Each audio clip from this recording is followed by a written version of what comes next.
This video is going to demonstrate administration and patient education on the Berg balance test. This test consists of 14 items that assesses static and dynamic standing balance. The first item assesses sitting to standing position. Ask the patient to please stand up. Try not to use your hands for support. This patient was able to stand independently and received a 3 out of 4 score.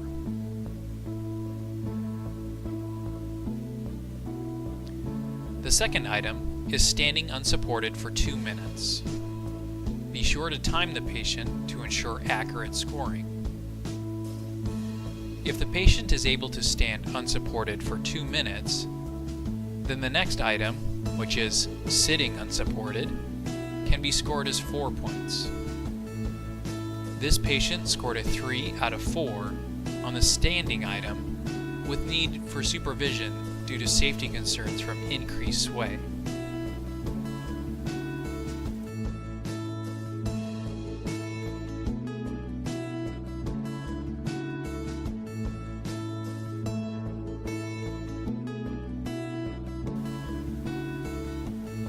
The fourth item is standing to sitting, in which this patient receives a 4 out of 4 due to not needing to use her hands to support her.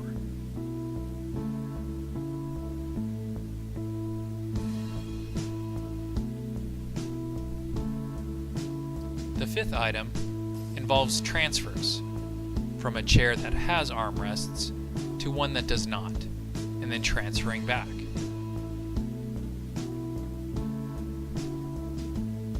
Be sure to assess how much the patient uses her hands for assistance.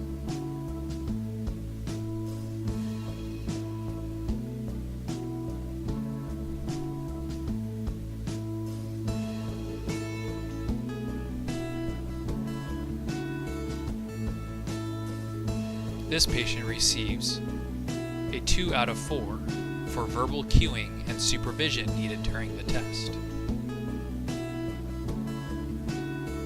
The sixth item is standing unsupported with eyes closed for up to 10 seconds.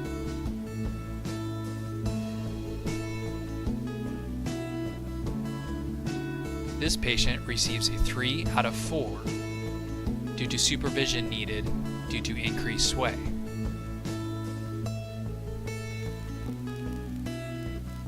The seventh item is standing unsupported with feet together. Here you are assessing the patient's ability to place the feet together and then to maintain their balance for up to 1 minute.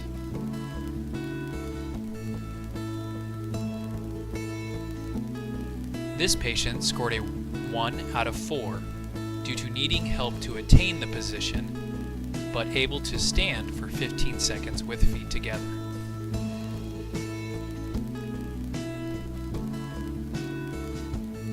The eighth item is reaching forward with outstretched arm while standing. Use of a ruler is needed to accurately assess the reach up to 10 inches. Make sure the patient does not use any support to help them with the balance. Also watch for patient compensation of trunk rotation. This patient scored 3 out of 4 due to only being able to reach 5 inches with a forward reach.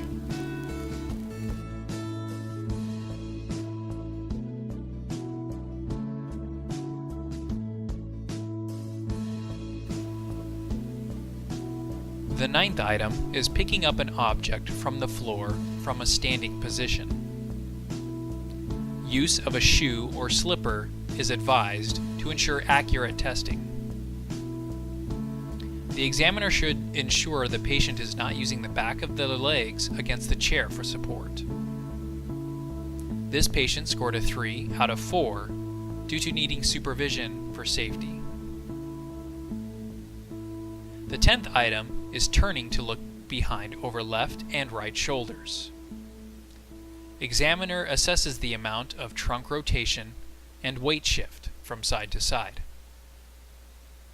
This patient scores 3 out of 4 due to one side showing less weight shift than the other.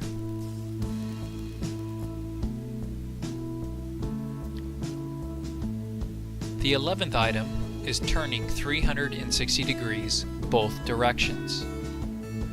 Examiner should time the turns to ensure accurate scoring.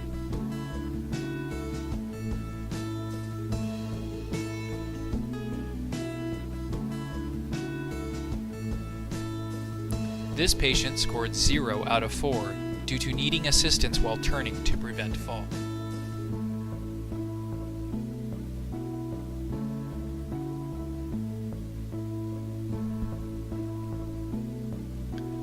The 12th item is placing alternate foot on step or stool while standing unsupported.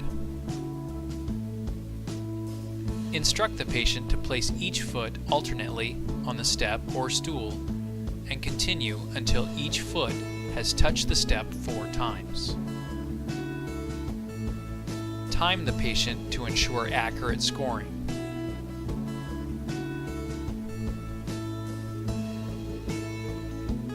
This patient scored 0 out of 4 due to needing assistance to prevent from falling.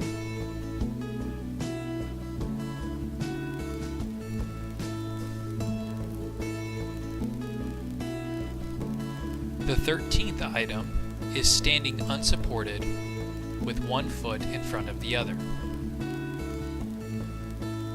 Demonstrate and instruct the patient to place one foot directly in front of the other. If you feel that you cannot place your foot directly in front, try to step far enough ahead that the heel of your forward foot is ahead of the toes of the other foot.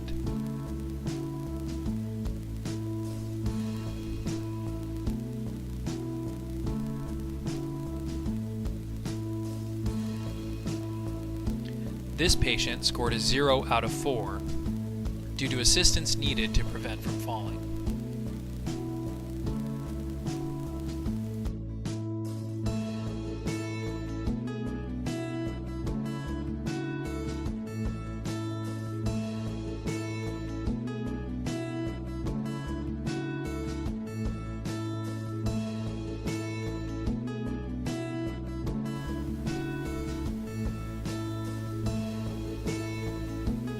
The 14th item is standing on one leg without support. Ensure that the patient does not stabilize themselves with the lifted foot on the stable foot. Be sure to time the activity to ensure accurate scoring.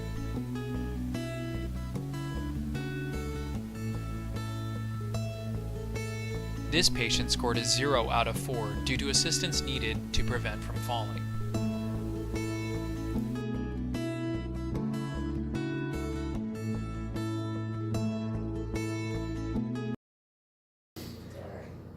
Ms. Jameson, your score on this balance test was 29. So this confirms your impaired postural stability, specifically in your standing abilities. Since your stroke was recent, I believe that we can work together to make significant improvements to your balance, and you should be able to anticipate much more stability while you're doing standing activities around your home.